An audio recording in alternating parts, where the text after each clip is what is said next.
Hey everybody, so we're here in my friend Leslie's kitchen and I've asked her to share one of her really neat recipes with us that's for fall and is super easy. She's a great cook and a fabulous homemaker, and I'm sure we're all going to learn something. This morning I have for Patty a cranberry apricot brie that's baked in a puff pastry. So this is a really great recipe for the fall because it incorporates cranberries, and it's something you can use as an appetizer or you can use as a dessert dish as well. So what you need to start out with is some thawed puff pastry sheets, apricot preserve, almonds, cranberries, dried cranberries, and your brie wheel.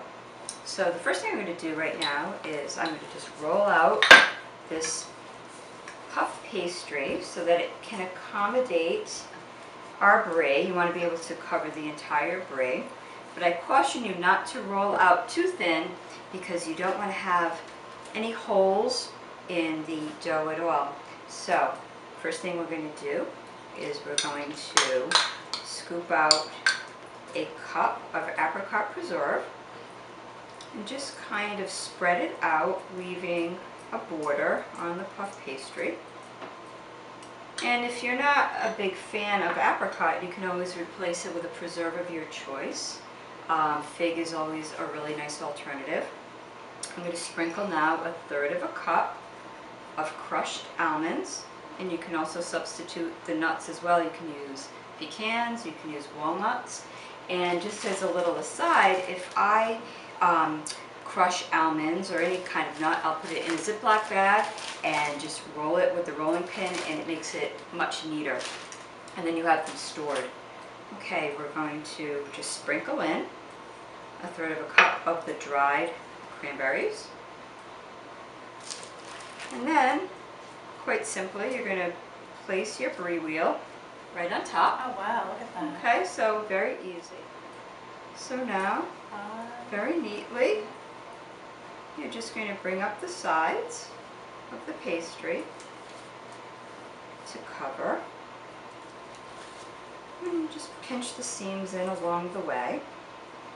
And what you can do here with an egg wash, this is 1 beaten egg with a little bit of water added and beaten.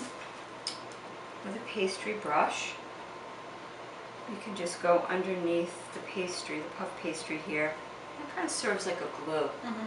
You know? It's neat. It is.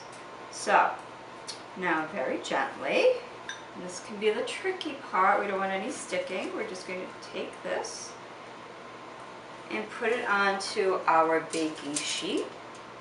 And this baking sheet that I have here, I have covered in non-stick foil. But when this bakes, Patty, sometimes you're going to have a little bit of leakage from the preserve. So by covering with the non-stick particularly, you just take it, throw it away, and you have a clean baking sheet. It's not too messy in the kitchen. So now again, I'm going to use this egg wash, and I'm going to just paint it on the puff pastry. And what this does, when you bake it, it gives like a sheen.